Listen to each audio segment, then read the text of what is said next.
सानू को माँ ने सब्जी लाने बाजार भेजा था। घर लौटकर उसने किचन में सामान रखा और माँ को आवाज देने लगा। माँ दूसरे कमरे में बैठकर उसके भाई को होमवर्क करा रही थी। सानू 12 साल का था और उसका छोटा भाई निको 6 साल का था।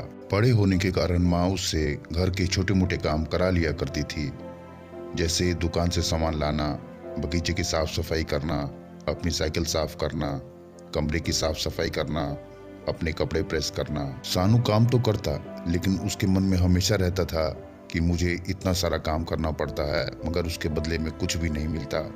आज उसने सोच लिया था कि माँ से वो इसके बारे में बात करेगा, लेकिन उसकी हिम्मत ही नहीं हुई। इसीलिए उसने एक कागज पे लिखकर सब कुछ अपनी माँ को बताने का फैसला किया। कुछ देर बाद वो कागज को लेकर माँ के कमरे में गया। वहाँ उसकी माँ निको को होमवर्क करा रही थी। उसने चुपचाप कागज माँ के सामने बढ़ा दिया। माँ के कागज लेते ही वो सीधा कमरे से बाहर आ गया।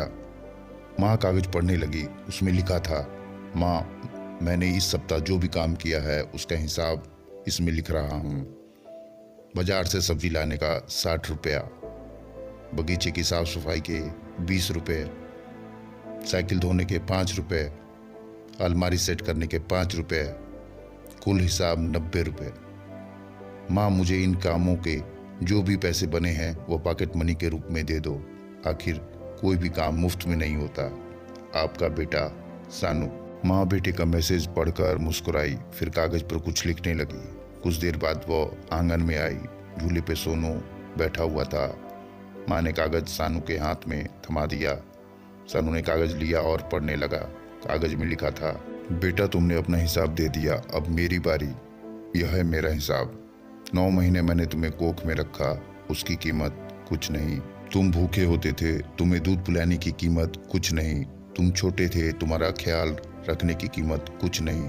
तुम्हारे बीमार पड़ने पे तुम्हारी रात भर सेवा करना की कीमत कुछ नहीं। इन सब से बढ़कर तुम्हारे लिए मेरे प्यार की कीमत तो लगाई ही नहीं जा सकती, वो तो अनमोल है।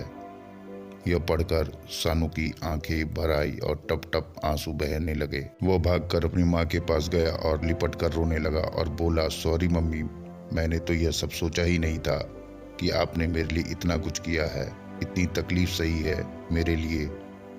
I love you mummy. दोस्तों, माँ के कर्मों का हिसाब आप कभी भी नहीं लगा सकते, या फिर दुनिया का कोई भी इंसान नहीं लगा सकता, क्योंकि माँ का प्यार एवं माँ की ममता तो अनमोल है। दोस्तों, माँ बेटे की छोटी सी कहानी, प्यारी सी कहानी आपको कैसी लगी, हमें कमेंट बॉक्स में अपनी राय जरूर दें। अगर अच्छी लगी हो तो हमारे वीडियो को लाइक और हमारे चैनल को सब्सक्राइब जरूर करें। धन्यवाद। आपका प्यार, आपका आभार।